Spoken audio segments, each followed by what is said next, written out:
Sziasztok, csodálatos szép napot kívánok mindenkinek! Hát a napot annyira nem látjuk, mert felhős az időjárásunk, de nem baj, kell az enyhülés, mert nagyon melegek vannak. Igaz, eső nem volt felénk, hát most már több hete. Ugye 3 nappal ezelőtt mondta 2 napra is, hogy esni fog 4-5 órát, minket elkerült teljes mértékben. Pár csepp eső lejött, hát ez van. Na de én közben mutatom nektek, hogy mit csinálok, mint ígértem. Itt van, már szét van szedve, rakom össze ugye a pakkot, a 48 voltos LF334-es pakkot, na de nézzünk egy kis termelést is, hogy így felhős időben mennyi jön le.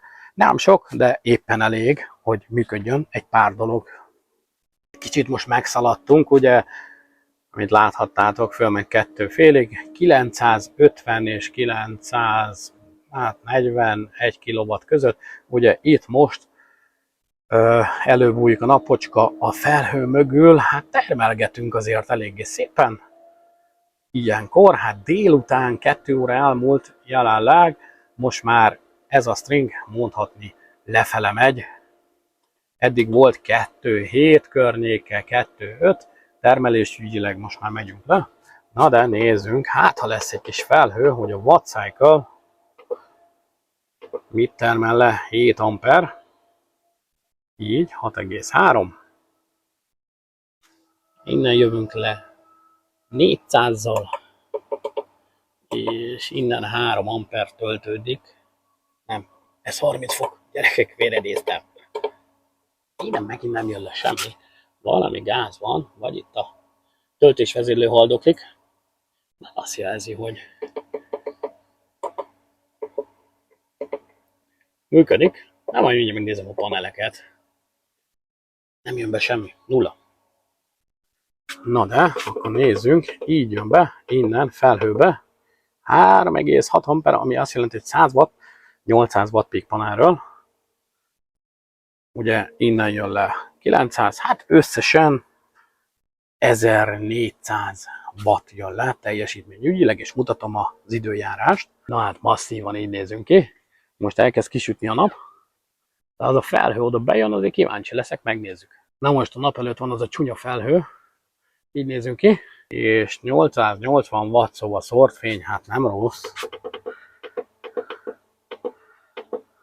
Innen a 100 watt, és innen 335 watt teljesítmény, hát szerintem jó. Ahhoz képest, hogy milyen felhős az időjárásunk.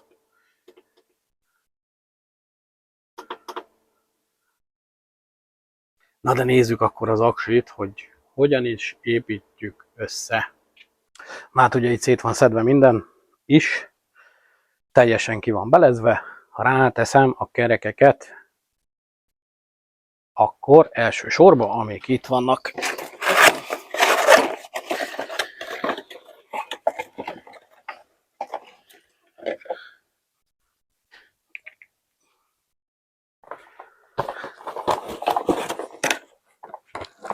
hogy ebben a dobozban vannak a plusz csavarok, meg a kijelző, meg minden egyéb, ami nekünk kell. Ugye ezek a csavarok kellenek a kerékhez. Alá tettem egy likecelt, mert ugye ne sérüljön itt a külső burkolat. Egy nem az enyém lesz, a másik része meg hát azért esztétikusabb, meg jobb is, ne sérüljön tényleg semmi, és úgy szerelni. Na de akkor kicsit belepörgetem, fölcsavarozom a kerekeket, és akkor elkezdjük pakolni a cellákat.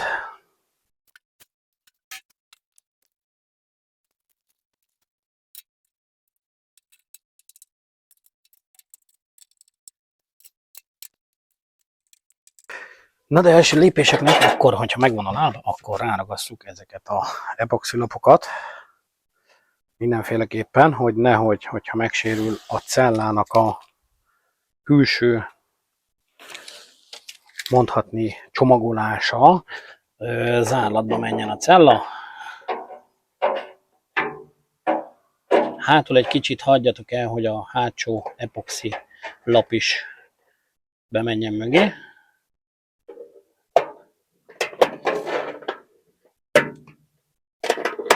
Nem kell sokat, egy minimálisat, ugye ez rajta van.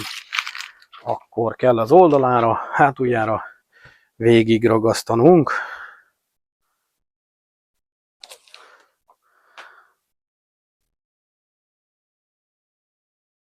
Mintha magasabb lenne, ugye, de ezt majd szépen oda húzza a csavar.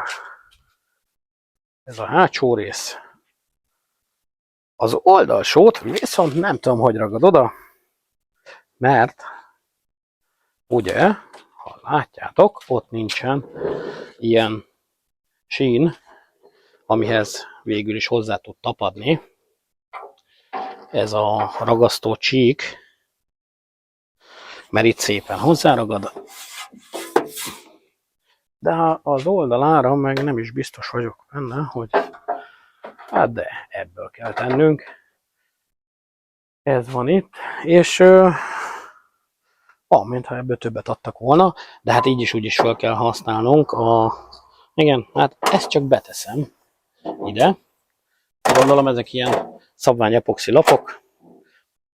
Ez ilyen. Én megmondom őszintén, a flexibilist használnám, azért az nagyobb áramoknak jobban reagál, de ilyen van hozzá. Ugye gyárilag ebbe a dobozba nincsen benne plusz, csak ez az egy, amit adnak külön a pakokhoz, azt kell felhasználnod. Tényleg a flexibilis jobb lenne, nagyobb áramoknak jó, ugye tágulásnál jobban reagál, nem tudja kitépni itt a csatlakozókat, hát ilyen egy kritika. Én azt mondom, hogy flexibilist alkalmazzanak, hát írok is a forgalmazónak, hogy próbálják meg azt alkalmazni. Na de hogyan is kezdjük el, jövök vissza, csak hozom a akupakkot. Így nézünk ki. Béle. Így. És kiborul. És ugyanígy itt is. Ugye a soros kapcsolás, majd így érjük el. És szerintem megvan, gyerekek, hogy hova valók ezek a lapok. Hát közé, ide, közé kell raknunk. Ilyen távtartószerű, de megnézem a összekötőket, hogy el fog-e érni. Ugye ez a gyári összekötője. Hogyha ezt a távolságot meghagyjuk, itt a sorosításhoz van ez a kisebb, mint látjátok, ez kisebb is. Igen,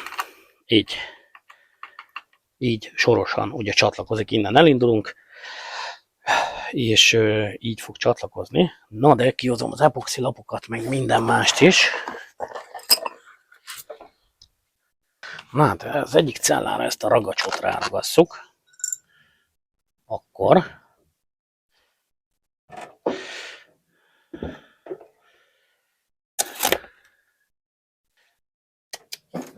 így, és úgy valószínű ki is adja ez a darabszám azt, ami nekünk szükséges, pozitív balra, vagy jobbra. Igen, így azért eléggé pászos már, így nem lesz rossz. Így szép passzos az egész.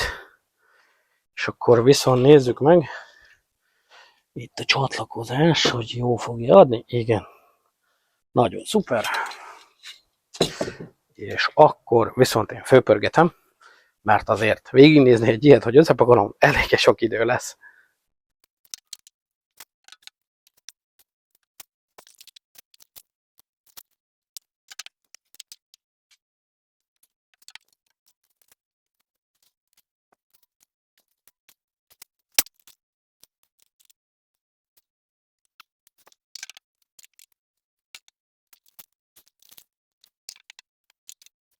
Na de tegyük rá a BMS-t, tegyük rá itt az előlapi védőt végül is, ami neki feszíti a hátlapnak az akkumulátorcellákat. Na de csavarozok össze, azt is felpörgetem nektek.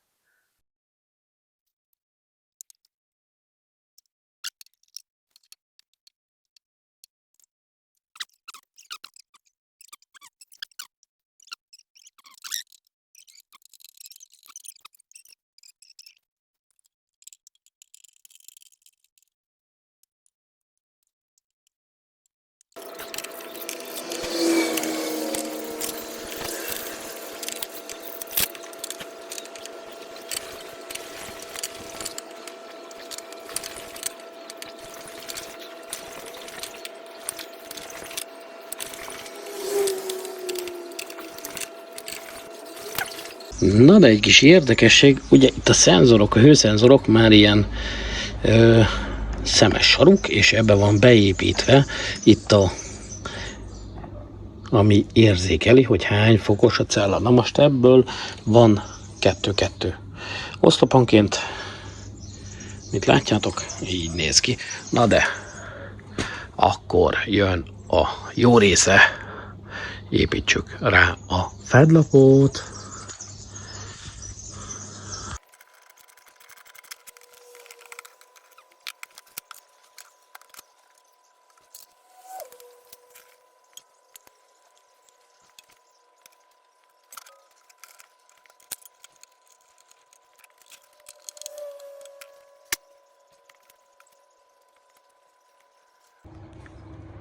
Szóval összeállt, aminek össze kell, hát így nézünk ki. Ugye itt azt mondom, hogy a vezetékek eléggé rövidek, hát lehetne hosszabb. Ugyanúgy a negatív, ugyanúgy a pozitív, mert éppen hogy oké, hogy hajlik, jól még így is, azért látjátok, eléggé szépen hajlik ez a vezeték, de hát na, el kéne a hosszabb egy kicsit, na hát így néz ki, össze van építve, hopp, itt már bent van a monitor. Így néz ki az egész kis pakkocska. Megmondom, az első V19 BMS összeállításom. Ugye én a régiekhez vagyok szokva, ahol nem ilyen.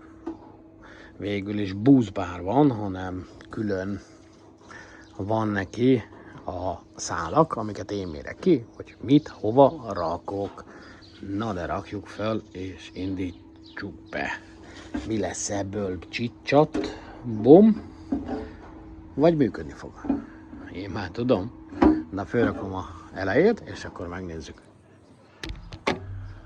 No hát rajta van a fólia.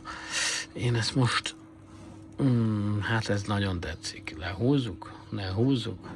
Lassan vagy gyorsan? Hogy szeretnétek? Lehúztam.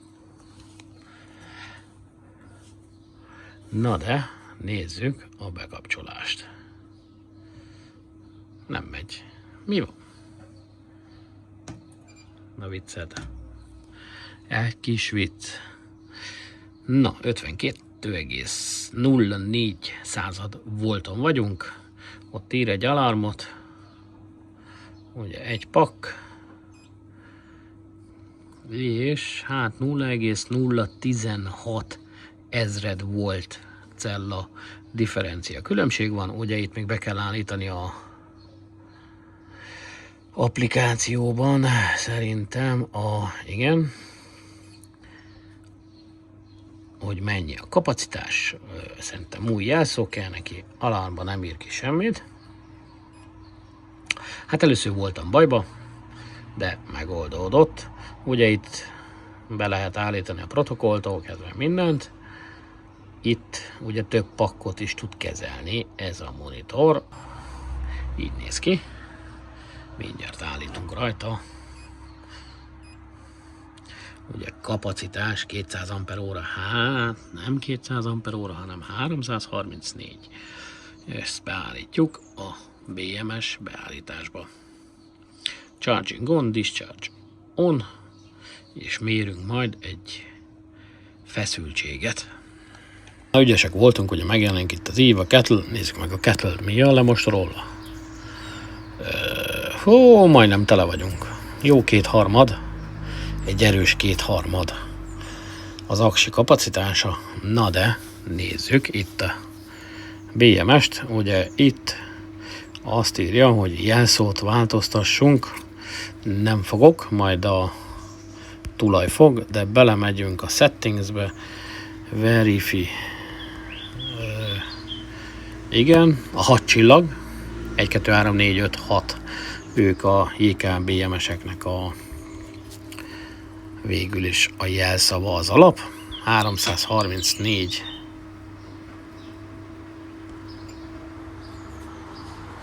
Jó. És akkor itt egyéb, overvolt protection. Igen, ő egy kicsit magas.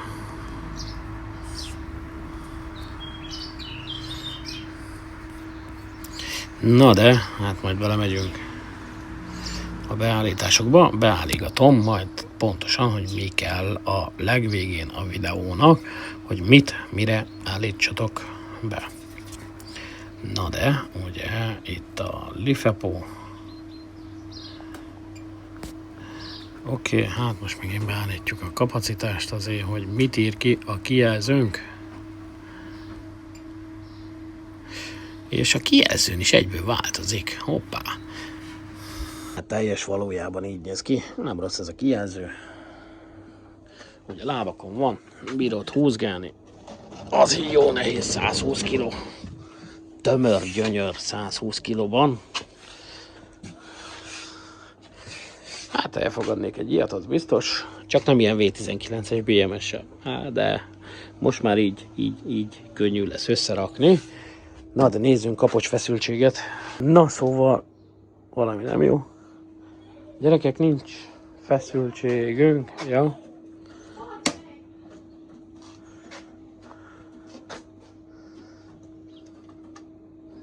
Hát ezért nem volt, hogy a kis megszakító le volt kapcsolva. Nézzük meg, hogy működik-e. És működik. Nagyon jó. Na de kössünk rá egy invertert is azért. Mint láthatjátok, hát itt azért most lejjebb ment a teljesítmény. Felhő van, sajnos, hát ilyen folyamatban jön egy felhő, de a cella differencia, hát az minimális. 0,05 ezred volt, még 0,4-ig is lemegy, szóval tényleg ezred volt a cella feszültség különbség, ami nagyon jó ilyen paknál, és ha azt nézi az ember, majdnem maximálisra van töltve, mint láthatjátok 99%, hát ez még nem volt teljesen feltöltve, ezért is ugye itt egy kicsit többet kell beletöltenünk, de ugye közel vagyunk a maximumhoz, és így is azért eléggé szép. A legnagyobb cella volt differencia, amit láttam, ugye 0,10, mármint 0,01011 ezred volt. Szerintem ez egy nagyon jó. Ha lesz egy kicsit jobb napsütés, akkor nagyobb terhelésre megnézzük, hogy mennyire csúszik szét a cella.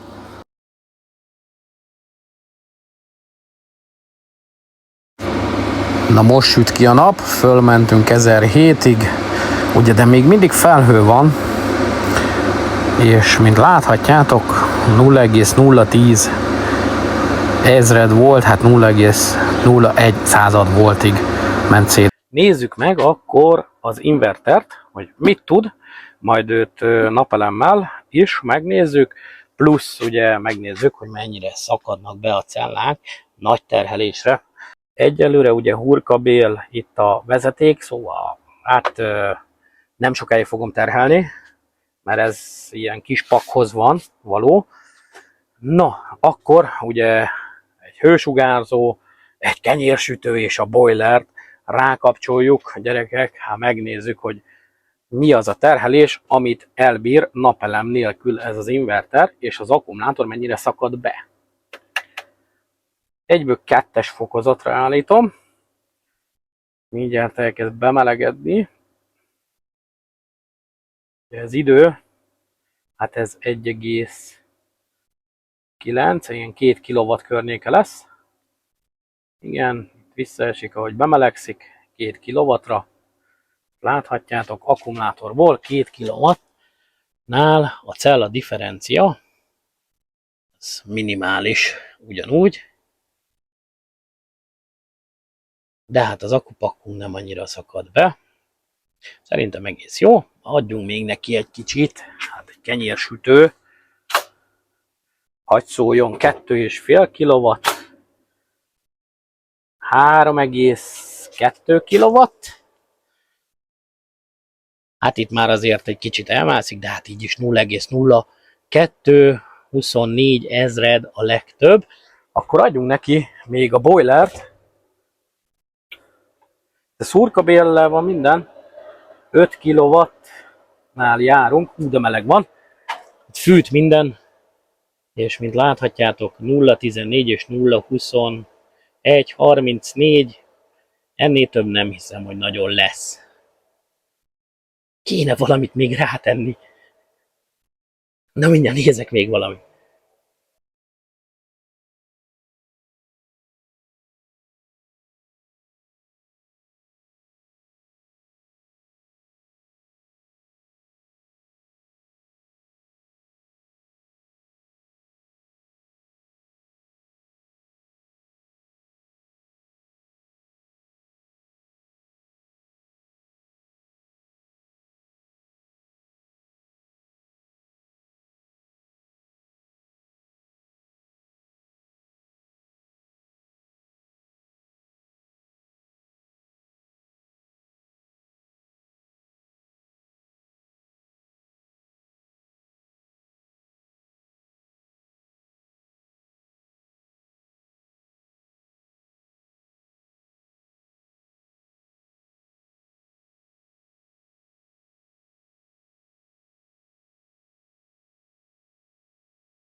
Na de mint láthattátok a videóban, hát ez az a 6.2-es inverter, az ilyen 7.2-t bírta, na de megmondom őszintén, ha a kábelezésem az gyengének bizonyult, hát 160 ampernél, megmutatom.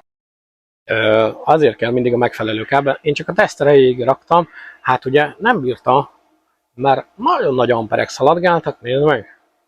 Igen, megolvadt a burkolat, ezért mondják azt, hogy hát hőálló kell, ugye vezetékből is, vagy megfelelő keresztmetszet, mert meg tud olvadni egy ilyen vezeték, ugye összeér, az olyan, mint egy heggesztés, mint láthatjátok, mutatom itt, így ennyire szétment a vezeték.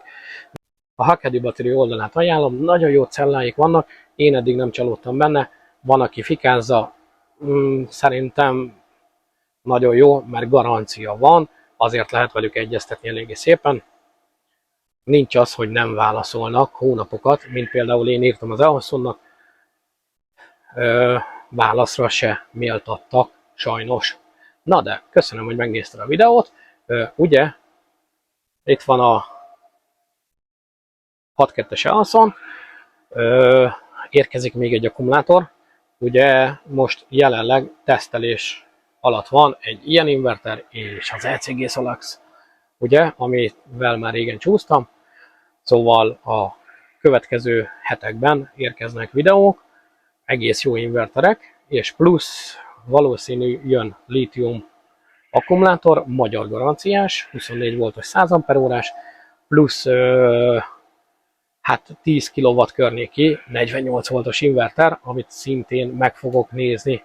Na, köszi, hogy megnézted a videót, sziasztok!